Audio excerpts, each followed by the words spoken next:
Virus corona atau yang kita sebut sebagai COVID-19 atau Coronavirus Disease 2019 merupakan virus yang menular dengan sangat cepat dan telah menyebar ke hampir semua negara, termasuk Indonesia. Virus ini rata-rata menyerang orang dengan tingkat imunitas yang rendah. Salah satunya yaitu para lansia.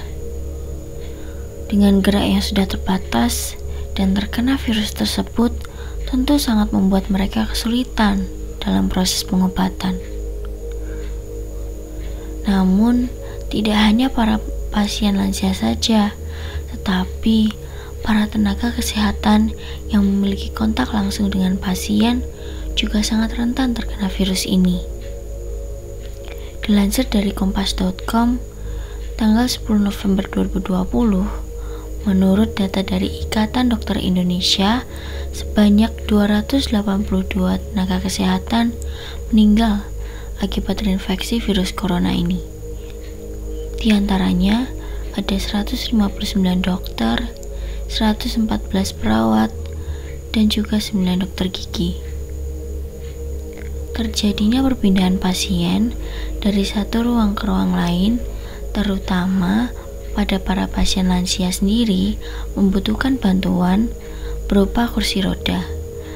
Hal ini memungkinkan terjadinya kontak antara dokter ataupun perawat dengan pasien.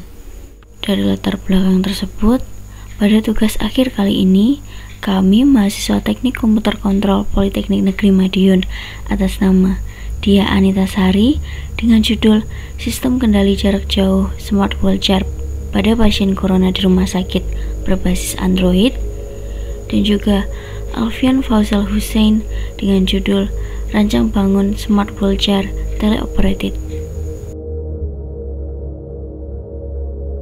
Menggunakan mini PC single board, yaitu Raspberry Pi 3B Plus, dengan spesifikasi memori RAM 500 MB, memori directory 16 GB, dengan slot board 40 pin GPIO, dengan dukungan power adapter micro USB 5V. Raspberry Pi digunakan untuk controlling kecepatan motor pada driver motor, menjalankan capture image secara streaming. Arduino Mega adalah microcontroller yang memiliki 15 pin sebagai output PWM, 16 pin sebagai input analog, 31 pin digital input, dan 10 pin komunikasi. Komponen ini digunakan untuk mengolah data pembacaan sensor ultrasonik dan MPU 6050 dikomunikasi serialkan ke Raspberry Pi. MPU 6050 sebagai stabilitas kursi roda untuk pembacaan saat kondisi medan yang menanjak dan medan menurun, dengan spesifikasi tegangan maksimum 3-5 volt. CH340G USB to TTL sebagai alat komunikasi serial Arduino Mega ke Raspberry Pi dengan spesifikasi tegangan maksimum 3-5 volt. Driver motor merupakan modul untuk mengatur kecepatan putar motor DC dan arah motor DC, CW, dan CCW.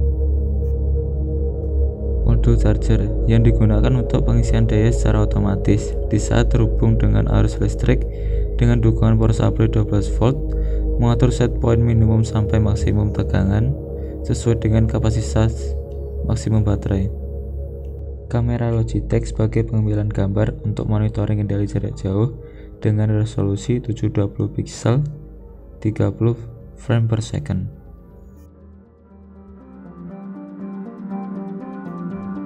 Diperlihatkan di saat kursi roda berjalan maju, kursi roda berhenti, sensor ultrasonik mendeteksi bahwa ada objek di depannya dengan jarak kurang dari 100 cm.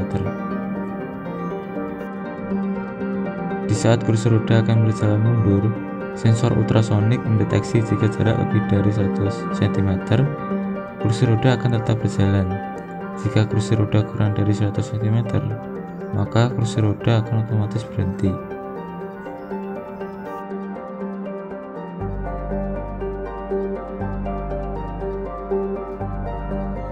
Di saat kursi roda akan berbelok ke kanan, sensor ultrasonik akan mendeteksi ada objek di samping kanan yaitu dengan jarak kurang dari 60 cm akan berhenti. Jika tidak, objek kursi roda akan langsung berputar ke kanan dengan jarak lebih dari 60 cm. Kemudian di saat kursi roda akan berbelok ke kiri, sensor ultrasonik akan mendeteksi ada objek di samping kiri, yaitu dengan jarak kurang dari 60 cm akan berhenti. Jika tidak ada objek, kursi roda akan langsung berputar ke kiri dengan jarak lebih dari 60 cm. Nyalakan tombol on off pada kursi roda. Sebelum pengoperasian alat ini, Raspberry Pi sudah terhubung dengan alamat IP pada jaringan hotspot, karena jaringan ini bersifat statis atau tetap. Buka menu utama pada smartphone, nyalakan Wi-Fi, hubungkan pada jaringan hotspot yang tersedia. Diharapkan satu jaringan dengan hotspot yang terhubung dengan Raspberry Pi.